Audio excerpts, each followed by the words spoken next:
Hola y bienvenidos a Games for Devs. Hoy continuaremos con los videos de Unreal. En esta ocasión veremos cómo crear componentes tanto en Blueprints como en C++. Sin más dilación, comencemos. Como vimos en el video pasado, al crear una clase que derive de uCharacter, obtenemos esto en C++. Si creamos un blueprint basado en esta clase, lo que obtendremos es esto. Pero vamos a extender esta funcionalidad. Si entramos a nuestro nivel y le damos play, vemos que podemos utilizar un personaje. Sin embargo, no es el que creamos. Este viene definido en la plantilla de Third-Person que incluye Unreal, y está activo cuando creamos un proyecto basado en esta plantilla. Pero si usáramos un proyecto en blanco, por ejemplo, no tendríamos este personaje. Así que, ¿cómo podemos usar el nuestro? Bueno, para ello tenemos que ingresar al Game Mode y cambiar nuestro personaje por defecto. El Game Mode es una clase que maneja ciertas reglas del juego. No lo veremos en profundidad, pues esta clase y otras relacionadas se verán en su propio video. Pero bástenos con saber que en esta clase podemos definir cosas como la cantidad de jugadores o cómo los jugadores entran al juego. Y en el caso que nos concierne hoy, el de cuál es la clase que el juego va a usar como jugador por defecto. De hecho, para ser más específicos, no se trata de un carácter, sino de un pawn. Así que podemos iniciar nuestro juego con cualquier clase que derive de esta. Recordemos que el pawn es aquel que puede ser controlado por un jugador. Pero ¿cómo podemos acceder a este Game Mode? Ya que estamos usando la plantilla de Third-Person, podemos ver esta clase desde C++. Al ver esta clase, notamos que no tiene mucho contenido. De hecho, solo usa un constructor y en resumen lo que hacen estas líneas es buscar la clase Third-Person Character y asignarla al default pawn. Si bien podemos cambiar este código, vamos a hacer algo más sencillo. Si creamos un blueprint que derive de esta clase, podemos ver las variables que tiene asignada y cambiarlas directamente desde el blueprint.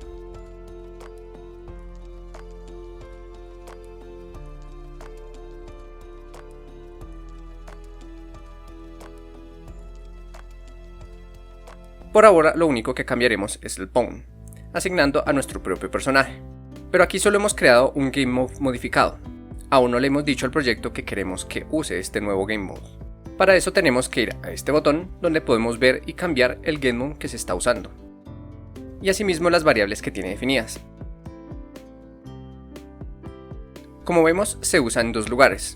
Por ahora simplemente cambiaremos ambas. Y también podemos hacerlo desde los Project Settings, en la opción Maps and Modes, para cambiar la primera configuración y desde Settings en World Settings para cambiar la segunda. Si ahora damos play, nos damos cuenta de que ya no estamos usando el personaje por default y que de hecho ni siquiera podemos movernos. Incluso la misma cámara parece estar incrustada dentro del personaje. Y esto es porque no hemos definido ninguna cámara dentro de nuestro personaje, así que está usando una por default. Por lo que lo siguiente que vamos a hacer es crear nuestro primer componente en C++, un uCamera Component. Pero primero hagámoslo en Blueprints, para que veamos gráficamente lo que vamos a hacer. Para añadir un componente en Blueprints, solo tenemos que hacerlo desde la parte izquierda de un blueprint, donde vemos los componentes, y desde el botón Add seleccionar o buscar el componente deseado, en este caso una cámara. Aquí tenemos tres opciones, utilizaremos la cámara normal, las otras dos ofrecen características más especializadas como el efecto Shake o efectos propios del cine, pero por ahora no necesitamos nada de eso. Si vamos al Viewport, podemos ver de forma gráfica nuestro componente. Aquí vemos que se encuentra la cámara ubicada en una posición algo incómoda para nuestro personaje, así que tenemos que moverla. Si bien podemos hacerlo directamente, vamos a ver una forma distinta de manejar la cámara, y es a través de otro componente que se conoce como el Sprint Arm o Camera Boom. El funcionamiento de este componente nos permite tener una cámara que siempre esté puesta en el final de esta línea roja, así que básicamente tendremos una cámara que seguirá al jugador. Pero ¿cuál es la ventaja de usar este componente? Después de todo, nuestra cámara igualmente nos seguirá, pues es un componente y como tal se une al personaje. Primero veamos por qué nuestros componentes nos siguen. Para eso vamos a crear un actor vacío. Aquí vemos un componente especial, este es el Root Component. Esta es la base de los componentes. Si le añadimos un componente extra a este actor, un Static Mesh Component, vemos que este queda unido de forma jerárquica al Root Component, y podemos mover este componente en base al root, siendo este el punto central, es decir, el 0. Así si lo movemos a la derecha, estaríamos moviéndonos por ejemplo 5 centímetros desde la perspectiva del Root Component. Si añadimos este actor al mundo, podemos ver que esta relación se mantiene. Si movemos nuestro actor, vemos que el componente se mueve y mantiene la relación respecto al root. Pero añadamos otro Static Mesh. Este queda unido a nuestro primer Static Mesh.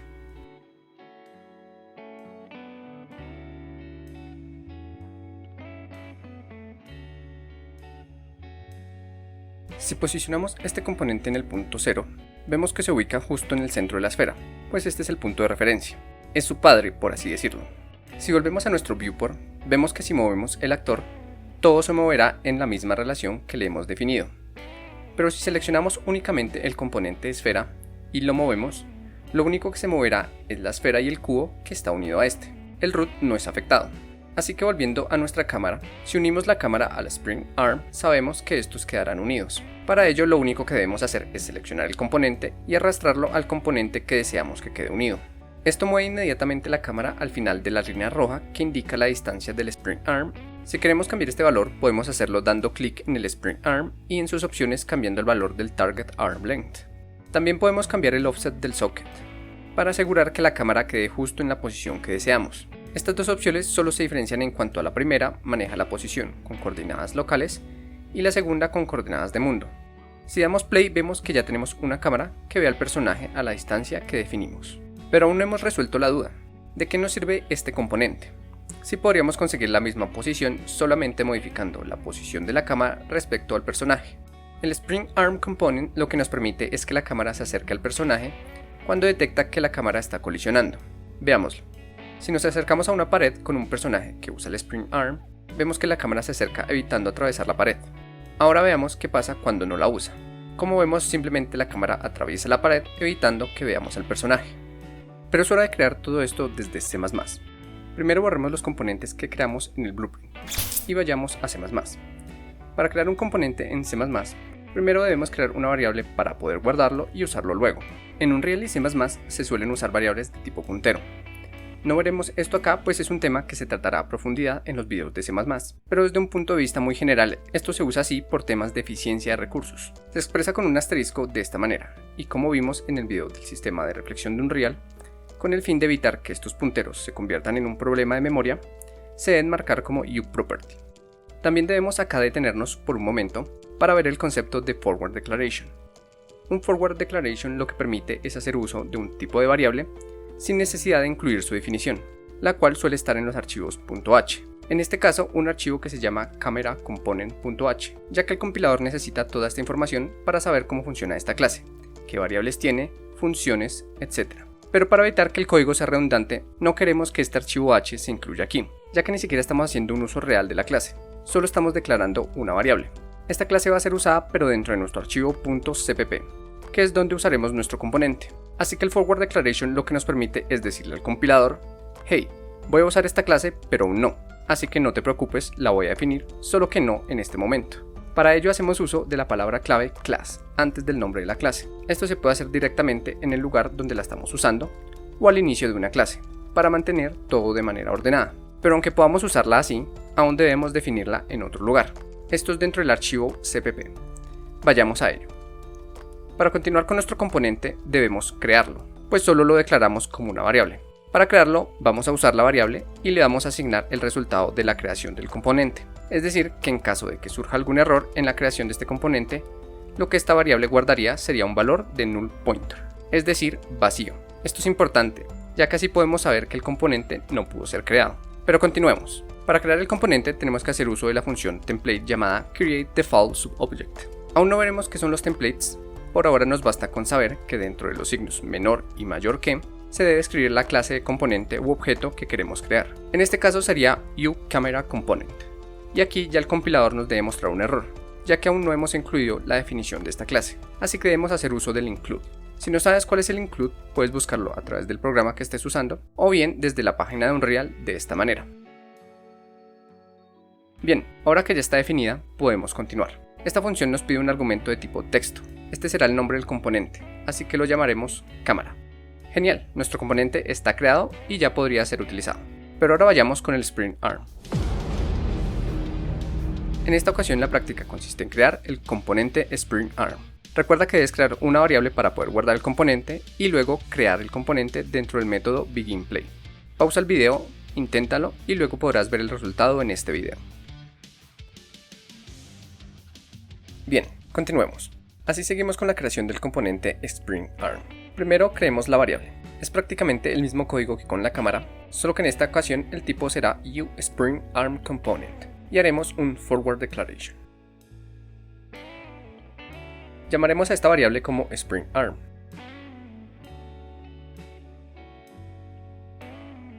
Ahora, en el CPP, crearemos el objeto y lo guardaremos en la variable. Volveremos a usar createDefaultSubObject, pero en esta ocasión cambiamos el template a uSpringArmComponent y llamaremos al componente SpringArm. Genial. Ahora que tenemos nuestros componentes, vamos a hacer que la cámara se una a la SpringArm.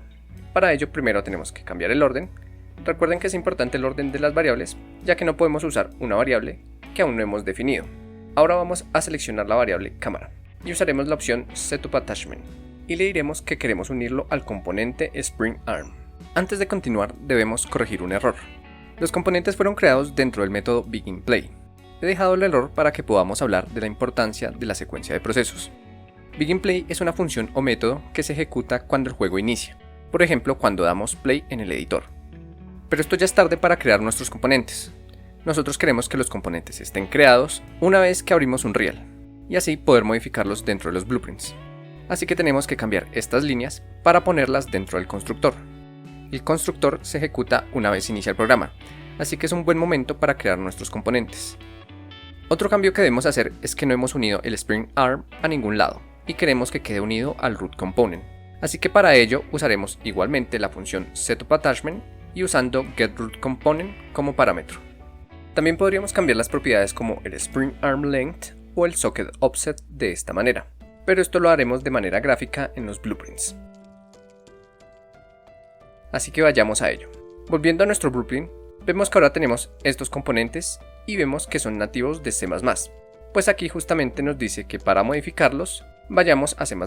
Sin embargo, sus variables sí que pueden ser modificadas, así que podemos cambiar el length y el SocketOffset. Así que ahora tenemos básicamente lo mismo que hicimos en Blueprint, pero hecho con C++. Y vamos a dejar este video aquí para no hacerlo más largo. En próximos videos veremos más en profundidad los tipos de argumento que podemos usar en los UProperties, así como una forma de añadir movimiento al personaje. Recuerden suscribirse, dar like y compartir para que cada vez seamos más. Sin más que añadir, este video fue cortesía de su amistoso vecino Games for Devs. Nos vemos.